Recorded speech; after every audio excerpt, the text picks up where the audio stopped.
ناظرین گرامی، نبی کریم صلی اللہ علیہ وآلہ وسلم نے سونے سے پہلے 3 مرتبہ بستر جھاڑنے کا حکم کیوں دیا؟ سائنسدانوں نے یہ تحقیق کی تو نتائج نے سب کو حیران کر دیا۔ ایسی بات کہہ دی کہ آپ بھی بے اختیار سبحان اللہ کہہ اٹھیں گے۔ دوستو، اسلام ایک مکمل ضابطۂ حیات ہے جس میں زندگی کے ہر پہلو سے متعلق رہنمائی موجود ہے، اور ہمارے پیارے نبی صلی اللہ علیہ وآلہ وسلم نے آج سے 1400 سال قبل جو سنت اختیار کی تھی اور ان پر عمل پیرا ہونے کا حکم دیا، آج سائنس بھی ان احکامات کو درست تسلیم کر چکی ہے۔ پیارے نبی صلی اللہ علیہ وآلہ وسلم نے جہاں سونے سے قبل باوضو ہونے کا حکم دیا تو وہیں نماز سے قبل دانتوں کو صاف کرنے کا حکم بھی موجود ہے، اور سائنس کہتی ہے کہ ایسا کرنے سے انسان دانتوں کی بیماریوں کے ساتھ ساتھ دل اور معدے کی محلق بیماریوں سے بھی محفوظ رہتا ہے۔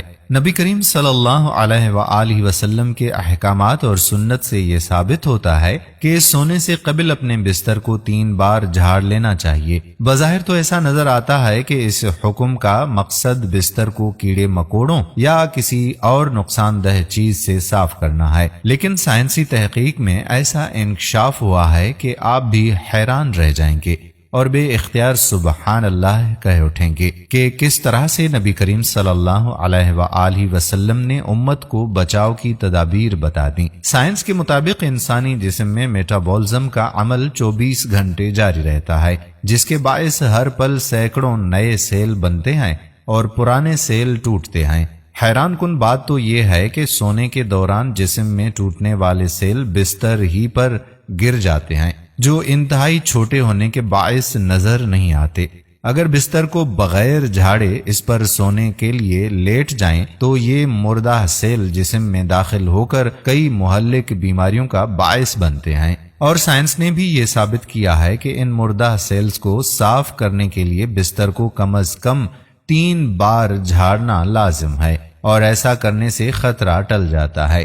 نبی کریم صلی اللہ علیہ وآلہ وسلم نے تو سوتے ہوئے دائیں کروٹ پر لیٹنے کا حکم بھی دیا ہے، اور اس زمن میں سائنس کا یہ کہنا ہے کہ ایسا کرنے سے دل پر دباؤ بہت کم ہوتا ہے، جس کے باعث دل صحیح اور بہتر طریقے سے کام کرتا ہے، اور سونے کے دوران بھی پورے جسم کو خون کی سپلائی بہترین انداز میں ہوتی ہے، جبکہ دل کے دورے کے خطرات بھی کم ہو جاتے ہیں۔ اس کے علاوہ دائیں کروٹ پر سونے سے معدہ بھی اوپر کی جانب رہتا ہے اور اسے رات میں کھائی جانے والی خوراک کو ہضم کرنے میں آسانی ہوتی ہے۔ رات سونے کے دوران معدے میں موجود غذا اچھی طرح سے ہضم ہو جاتی ہے، جس سے انسان بیدار ہونے پر خود کو تر و تازہ محسوس کرتا ہے اور تیزابیت بھی نہیں ہوتی۔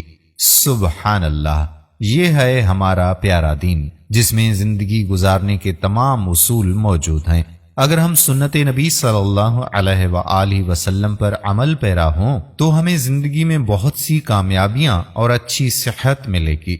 ناظرین گرام، اگر آپ کو ہماری آج کی یہ ویڈیو پسند ہو تو اپنے دوستوں کے ساتھ شیئر ضرور کیجیے گا۔ ہو سکتا ہے کہ آپ کے ایک شیئر سے یہ بات کسی نہ کسی طرح ان کے دل میں اتر جائے اور وہ سنت نبی کریم صلی اللہ علیہ وآلہ وسلم پر عمل کر کے اپنی زندگی کو بہتر بنا سکیں۔ اگر آپ نے ہمارا فیس بک پیج واجد علی تارڑ لائک نہیں کیا تو پیج کو لائک کر کے سی فرسٹ کر دیں، تاکہ یہاں پر جتنی بھی ویڈیوز اپلوڈ ہوا کرتی ہیں ان کا نوٹیفیکیشن آپ کو بر وقت ملتا رہے۔ آنے والی ویڈیو تک آپ کا میزبان قادر بخش کلہوڑو آپ سے چاہتا ہے اجازت۔ اپنی خصوصی دعاؤں اور عبادتوں میں ضرور یاد رکھیے گا۔ آنے والی ویڈیو تک اجازت دیں۔ اللہ حافظ۔